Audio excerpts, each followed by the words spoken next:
बिस्मिल्लाहिर्रहमानिर्रहीम। अस्सलाम वालेकुम दोस्तों, अपनी नेक्स्ट वीडियो के साथ आपको वेलकम करता हूं अपने इस चैनल में। उम्मीद है आप सब खैरियत से होंगे।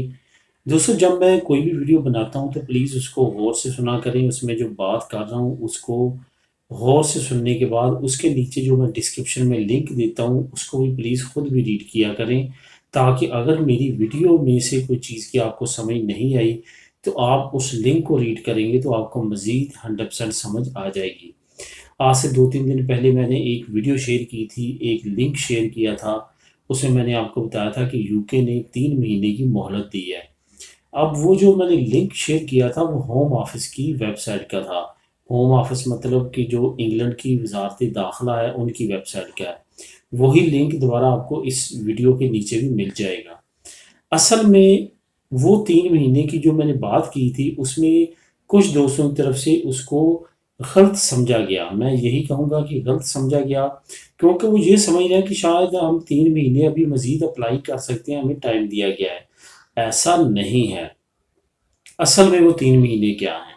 उस वीडियो में मैंने बताया था, एक मरतबा दोबारा रिपीट कर देता हूँ।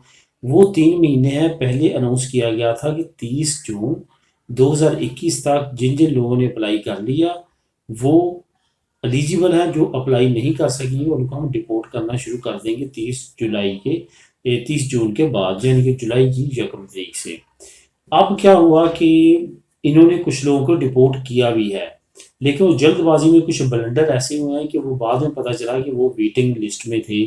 उनका स्टेटस अप्लाई हुआ था लेकिन वो वेट कर रहे थे।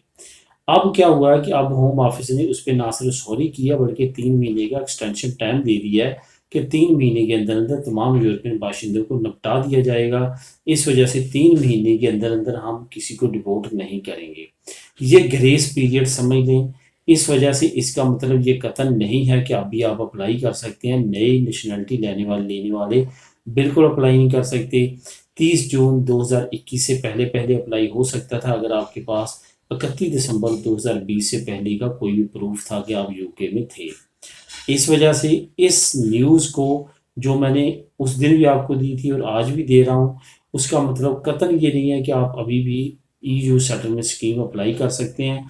सिर्फ़ और सिर्फ़ अब आपको बेनिफिट ये मिलेगा कि आपकी चेकिंग नहीं होगी। वो लोग जो वेटिंग कर रहे हैं, ख्वाह वो किसी तरह के भी वीज़ा से रिलेटेड है, वो अब किसी तरह भी डिपोर्ट नहीं हो सकेंगे 3 महीने तक। तो उसका लिंक आपको डिस्क्रिप्शन में दे देता हूँ, आप क्लिक करके इसको खुद भी रीड कर सकेंगे और लाजमी तौर पे रीड करिएगा ताकि आपको सही तौर पे समझ आ सके। अल्लाह हाफिज़।